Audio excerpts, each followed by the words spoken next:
ఏ course నేర్చుకోవాలో తెలియట్లేదా? అయితే ఇనుమాటిక్స్ career guidance ని follow అవ్వండి.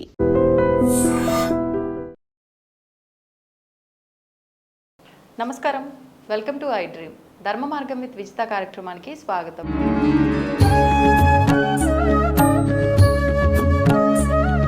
నమస్కారం గురుగారు. శ్రీమాత్రేనండి.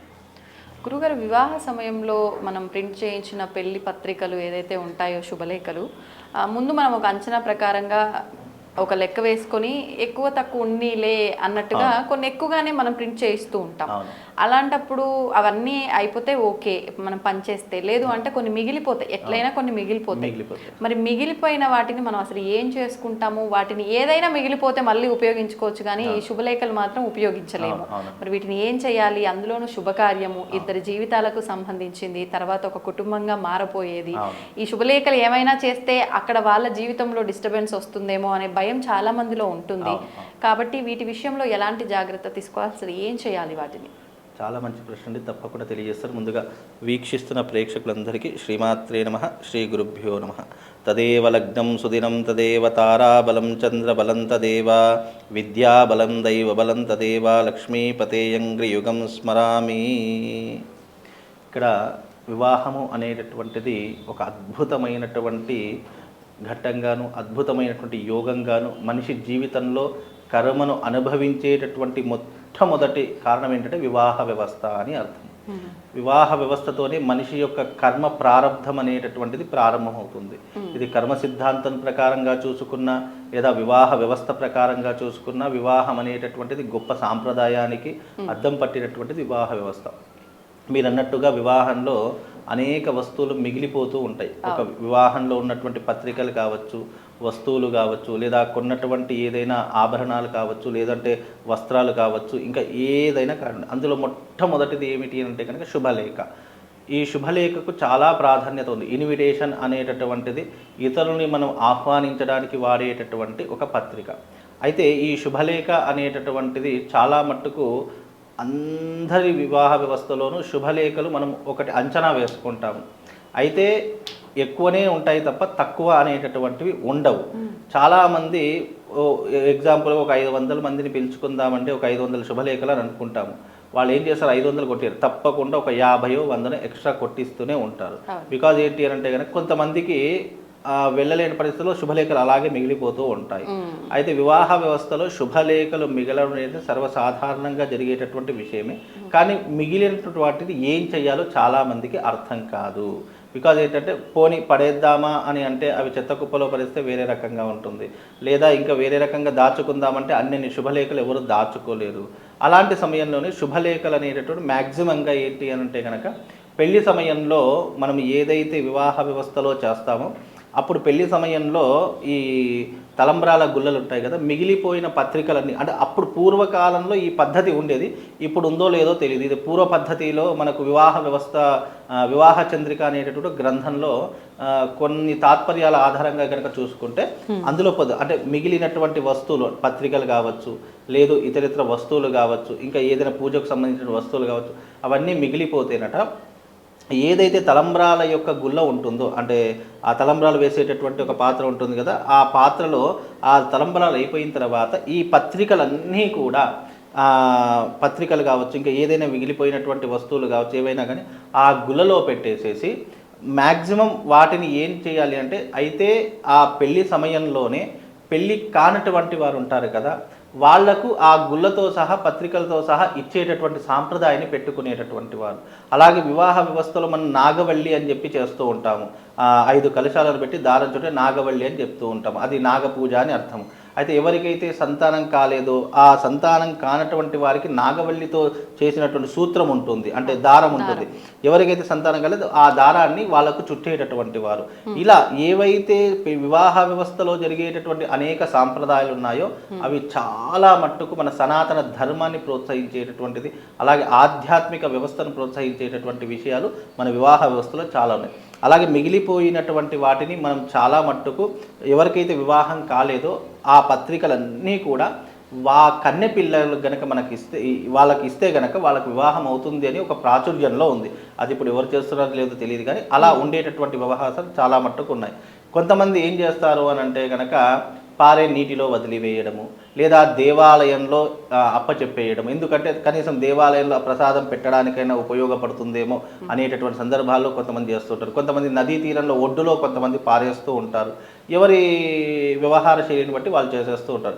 కాకపోతే వివాహ వ్యవస్థలు ఏంటంటే పత్రికలకు చాలా ప్రాధాన్యత ఉంటుంది. ఏదైతే మనం పత్రికలు తీసుకోవడము ఇవ్వడము ఏదైతే ఉంటుందో అది మిగిలిపోయినటువంటి పత్రికలు మాత్రం దానం చెయ్యాలి అని శాస్త్రం. లేదా గోదావరి తీరంలో పారివేయాలి, లేదా అంటే దేవాలయంలో ఇచ్చేయాలి అనేటటువంటి శాస్త్ర ప్రతీకగా పెట్టారు.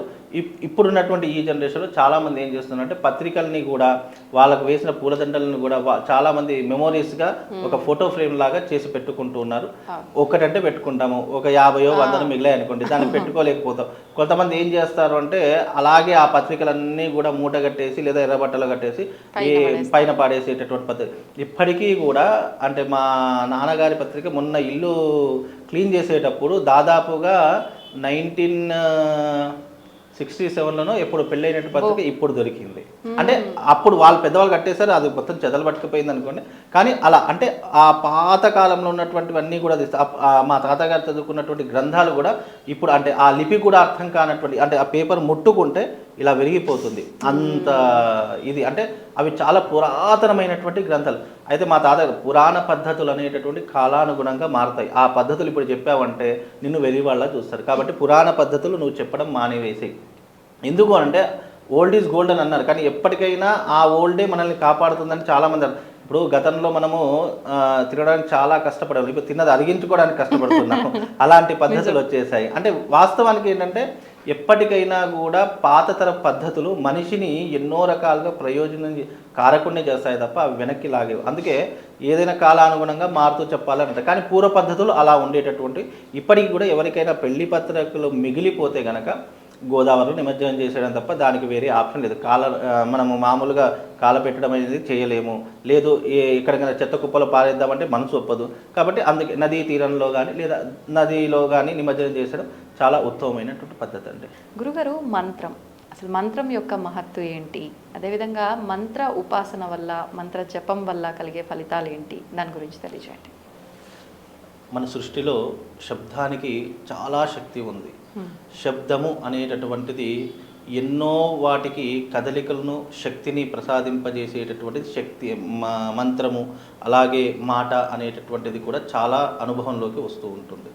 అయితే శబ్దము అన్నదానికి మంత్రము ప్రాణం పోస్తూ ఉంటుంది. అందుకే కొన్ని శబ్ద తరంగాలు ఎన్నో రకాలైనటువంటి బాడీలో ఎనర్జీని పెంచేటటువంటి విధానాలు మనకు శాస్త్రం అందించినటువంటి విధానాలు చాలా మట్టుకు కనిపిస్తూ ఉంటాయి.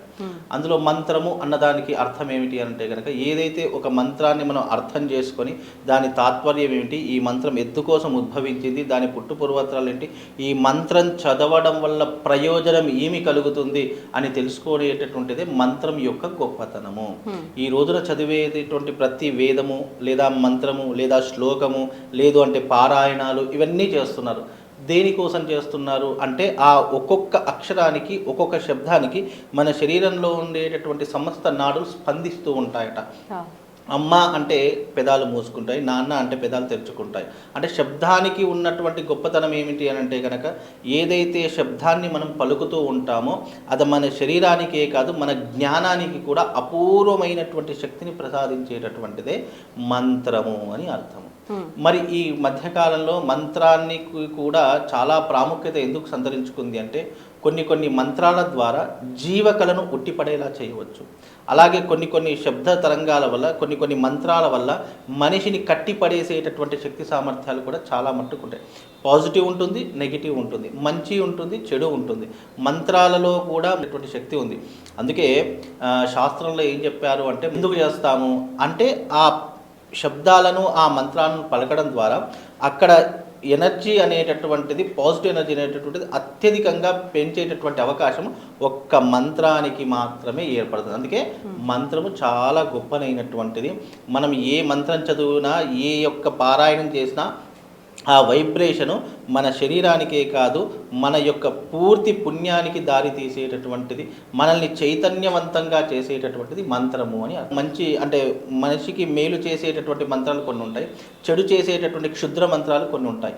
ఏదైనా మనం చేసేటటువంటి ఈ శబ్దం ఏదైతే మంత్ర ఉచ్చారణ ఉంటుందో అది మనిషికి ప్రయోజనాన్ని కలిగించేటటువంటి విధానాల్లో శాస్త్రం చాలా రకాలైనటువంటి కీలకమైనటువంటి కొన్ని సందేశాలు ఇచ్చింది.